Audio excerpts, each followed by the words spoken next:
Pocket English Podcast from your pocket.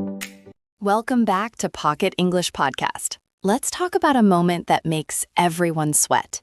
Imagine you are at a restaurant, you are starving, and the waiter finally puts a plate down in front of you, but it is pasta, and you ordered steak. Your heart stops. You do not want to be that rude customer. You do not want to cause a scene, so you just pick up your fork. I actually did this once in London. I ordered a mild chicken dish, but they brought me a spicy curry that made me cry because I was too scared to tell the waiter he made a mistake. I just sat there eating it and sweating because I didn't know how to complain politely. Stop. Put the fork down. Today, you are going to learn the 3 magic softeners to fix this mistake politely and perfectly so you never have to eat a mistake again. That sounds like a lifesaver, Emma, because honestly, the fear isn't about the food. The fear is about looking aggressive, right? We have this idea that complaining means fighting. Exactly. In many cultures, saying this is wrong is just a fact. But in English, if you say you made a mistake or this is the wrong food, it can sound like an accusation. It feels very direct, almost like you are attacking the waiter's competence.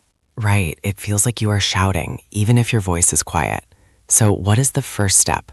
How do we start that sentence without sounding angry? The first step is what I call the softener technique. We need to put a little cushion or a buffer before the bad news, and the most common softener is actually a grammar trick. We use I think. I think? But wait, if I ordered steak and I see pasta, I know it is a mistake. Why would I say I think? That is the secret, Jack. You know you are right. The waiter knows you are right. But by saying I think, you are pretending that maybe you are the one who is confused. It takes the pressure off the waiter. It makes you partners in solving the mystery rather than enemies fighting over a plate. I see. So instead of pointing at the plate and saying, this is pasta, which is obvious, I would say what? You would say, I think I might have ordered the steak. I think I might have ordered the steak. That sounds so much gentler. It sounds like, hey, maybe I am crazy, but wasn't it steak? Exactly. It gives the waiter a chance to say, oh my goodness, you are right, instead of getting defensive. It's a small shift, but it changes the whole energy of the table. Do we have other softeners besides I think? Because sometimes I don't want to use the same phrase every time. We do. Another great one is, I was wondering. We often use this with a question. I was wondering if you could check my order. I was wondering. We use the past continuous tense there, was wondering? Yes. Even though you are wondering right now, in the present, we use the past tense was to make it sound more distant and polite. It's less demanding. I wonder if you can check is okay, but I was wondering if you could check is the gold standard of politeness. English is funny that way. We use the past tense to be polite in the present. It creates a little bit of distance. Okay, so we have I think and I was wondering. Let's build the full formula now, because a softener by itself isn't enough. You need to clearly state what the problem is without blaming anyone. We call this the correction formula. Softener plus fact plus polite request. Softener plus fact plus polite request. Can you give us an example of how that fits together? Sure. Let's go back to your spicy curry disaster in London. If you had this formula back then, what could you have said? Okay, let me try. The softener is I think. The fact is this is the wrong dish. And the request, can you change it? That is good, but we can make the vocabulary even better. Instead of saying wrong dish, which is a negative word, try using the word mix-up. A mix-up, M-I-X-U-P? Yes, a mix-up is a noun that means a confusion or a mistake, but it suggests that it was an accident. It's nobody's fault. It's just a mix-up. So you say, I think there has been a mix-up. Oh, I like that. I think there has been a mix-up. It sounds like the universe made the mistake, not the waiter. Exactly. And for the request part, instead of saying, can you change it, which is a bit abrupt, we can use double check. This is a verb that means to check again to be sure. Could you double check the order for me? Could you double check the order for me? That is really nice. It implies that maybe the kitchen made the mistake or the computer system, and the waiter just needs to verify it. So let's put it all together. Jack, imagine the waiter just put that spicy curry down. Use the full formula. Okay. Excuse me? I think there has been a mix-up with my order. I actually asked for the mild chicken. Could you double check for me? Perfect. See? You are not angry. You are not weak. You are just clear and polite. That feels so much better than sitting there crying and eating chili peppers. It really does. And there is one more phrase I want to teach before we practice this. Sometimes you are worried that sending the food back will take a long time. You don't want the waiter to panic. So you can add a little phrase at the end. No rush. No rush. That just means take your time. I'm not in a hurry. Exactly. It shows you are relaxed. Could you double check for me? No rush. That makes you the coolest, nicest customer in the restaurant. The waiter will probably love you for that. And speaking of the waiter loving you, if you are nice about a mistake, sometimes good things happen, right? Yes, this is a great vocabulary point. If the restaurant feels bad about the mistake, they might offer you something on the house. On the house. That means free, right? Yes, the house is the restaurant. So if they say, we will bring you a dessert on the house, it means they are paying for it as an apology. I love things that are on the house, but you only get that if you're polite. If you scream at them, they probably just want you to leave. That is very true. Honey catches more flies than vinegar, as they say. Before we move on to the practice, Emma, I want to ask, what if the waiter argues?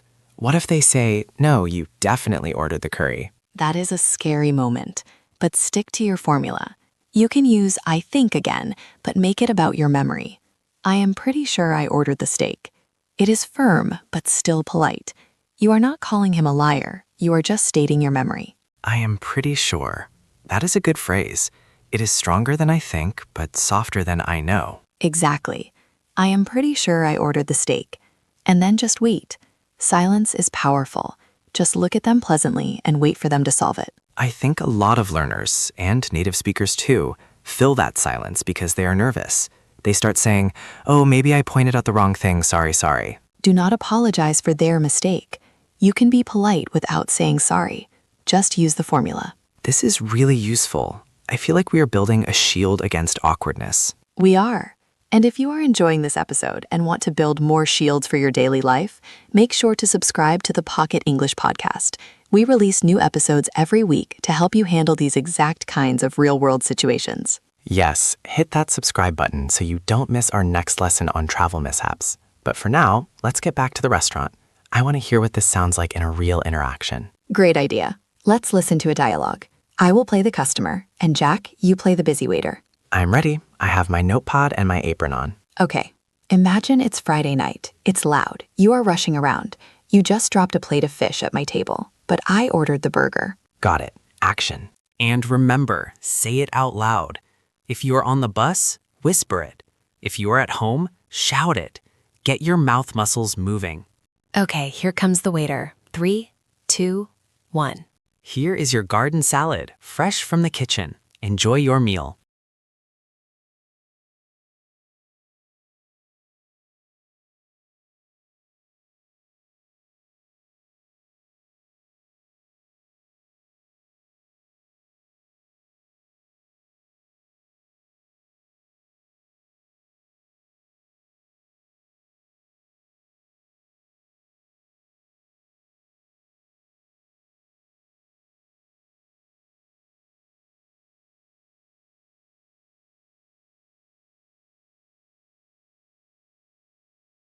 Oh my gosh, I am so sorry. You ordered the pizza. I will change that right now. Did you do it? Did you say, I think there is a mix-up? Let's try it one more time.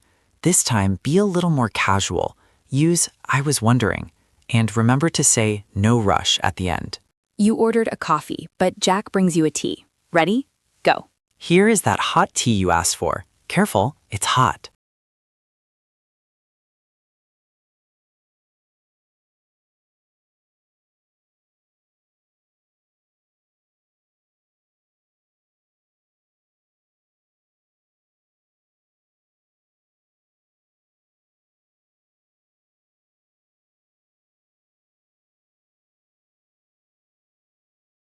Oh, coffee, of course. I will grab that for you immediately.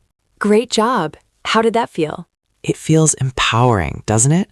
Just having that script ready in your pocket means you don't have to freeze up. Exactly. And honestly, you can use these softeners anywhere. If your boss gives you the wrong file, I think there is a mix-up.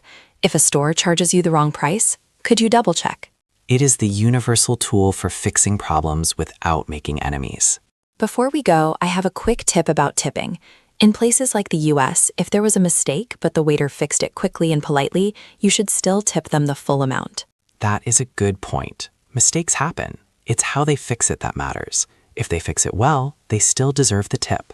Absolutely. So we have covered the softener, the correction formula, and the no-rush technique.